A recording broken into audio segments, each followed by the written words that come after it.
కోమటిరెడ్డి నరేష్ గోపాలకృష్ణ కొడుకును గౌరవేలి గ్రామం మాది. అందరికి పరిచయం లేకుండా ఇక్కడ భారతీయ జనతా పార్టీలో పనిచేస్తాను. ప్రధానంగా ఇదికి ఎందుకు వచ్చినామంటే ఎంపీ ఎలక్షన్లు వచ్చినాయి. గత 10 సంవత్సరాలు తెలంగాణ రాష్ట్ర ప్రభుత్వం ఏర్పడిన తర్వాత 10 సంవత్సరాలు టీఆర్ఎస్ పాలించింది. సరే ఏం జరిగిందో ఉద్యమాలు చేసింది బీజేపీ పార్టీ బండి సంజయ్. రైతుల కోసం కానీ ఉద్యోగుల కోసం ప్రతిదానికి ఈ రాష్ట్రంలో బయటికి వేసి ఆ దొరల గడిలో ఉన్న దొరలు బయటికి తీసుకొచ్చింది స్థానిక పార్లమెంటు సభ్యులు బండి సంజయ్ గారు. సరే ఆయనను ఈ యొక్క రాష్ట్ర అధ్యక్ష పదవి నుంచి తప్పియడం వల్లనో ఏదో తప్పిడం వల్లనో ఇలా ప్రజలంతా కలిసి ఏదో దొరను పక్కన పెట్టాలనే ఉద్దేశంతో ఈరోజు కాంగ్రెస్ కోట్లేసింది. కాంగ్రెస్ పార్టీ రాష్ట్రంలో అధికారంలోకి వచ్చింది. 100 రోజులు దాటిపోయింది. 100 రోజులలో మేము 6 గ్యారెంటీలు ఇస్తాం. ఈ యొక్క 6 గ్యారెంటీలను 100 రోజులలో పూర్తి చేస్తామని చెప్పింది. 9వ తారీఖు డిసెంబర్ 9వ తారీఖు 2 లక్షల రుణమాఫీ చేస్తాం. బ్యాంకులు ఎవరైతే లోన్లు లేవో లోన్లు కట్టిన వాళ్ళు ఉన్నారో మళ్ళీ పోయి 2 లక్షలు తెచ్చుకోరని రేవంత్ రెడ్డి స్వయంగా ముఖ్యమంత్రి చెప్పిండమ్మా. 100 రోజులలో ఈ 6 గ్యారెంటీలు పూర్తి చేస్తా అన్నాడు. మహిళలకు 2500 రూపాయలు ఇస్తా అన్నాడు. 2500 రూపాయలు ఇస్తా అన్నాడు. వృద్ధులకు 4000 పింఛన్ చేస్తా అన్నాడు. కౌలు రైతులకు ఎకరాకి రైతు బంధు 15,000 రూపాయలు చేస్తా అన్నాడు. ఆ 10,000 ఎందుకు 15,000 చేస్తామని చెప్పాడు. ఈ గృహలక్ష్మి ఇప్పటి వరకు కొత్త రేషన్ కార్డులు లేవు.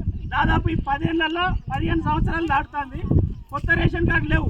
మన కొడుకుల పెళ్లిళ్ళు కూడా అయినాయి. కొత్త రేషన్ కార్డు లేవు. కొత్త రేషన్ కార్డు లేని క్రమంలో ఏం జరుగుతుందంటే అది ఇల్లు కానీ ఈ యొక్క గృహలక్ష్మి పథకం కానీ మిగతా సంబంధించిన గవర్నమెంట్ స్కీములు వీళ్ళు అర్హులు కాదు. కొందరు పేర్లు తీసేసారు. ఈ రేషన్ కార్డు నింపలేదు. ఇప్పుడు 100 రోజులలో 6 గ్యారెంటీలు పూర్తి చేస్తానని ఇప్పటి వరకు వాటి సోయలేదు. రైతుల పంటలు ఎండిపోతున్నాయి. గత ప్రభుత్వాలు ఉన్నప్పుడు కనీసం వీఆర్ఏలను వీళ్ళని పెట్టి పంట సర్వేలు చేసేది. ఇలా మనం కూటమి పెట్టుకొని పొత్తుల కరీంనగర్ నుంచి వచ్చిన మంత్రిని ఇక్కడ గెలిపించుకున్నాం.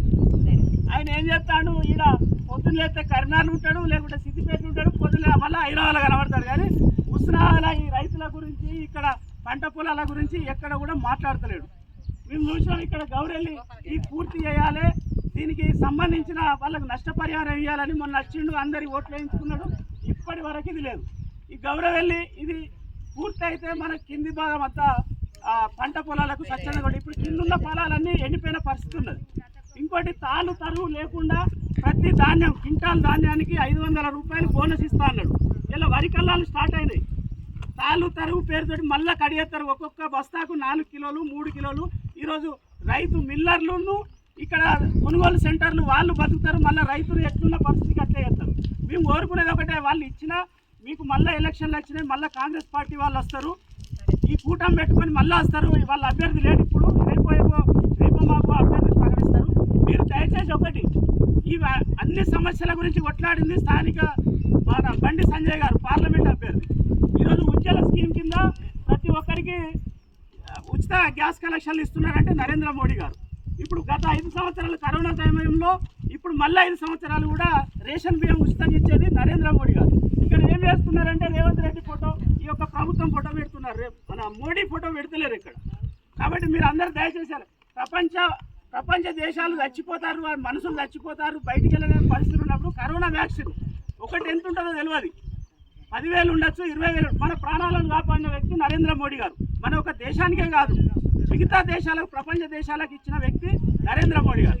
కాబట్టి మీరు అందరూ కూడా ఇప్పుడు వచ్చే అభ్యర్థి ఎవరున్నారో ప్రజా సమస్యల మీద కొట్లాడే వ్యక్తి బండి సంజయ్ గారు.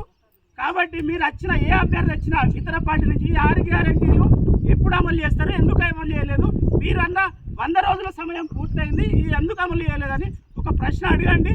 మీరు నిలదీయండి, తర్వాత మాకు కొట్లాడండి. మీరు చేసిన మంచి పనులు ఏంటో మీకు తెలుసు. బండి సంజయ్ ఎవరి కోసం కొట్లాడిండో మీకు తెలుసు. మీరు చెప్పిన అవసరం లేదు, మీకు తెలిసి కూడా.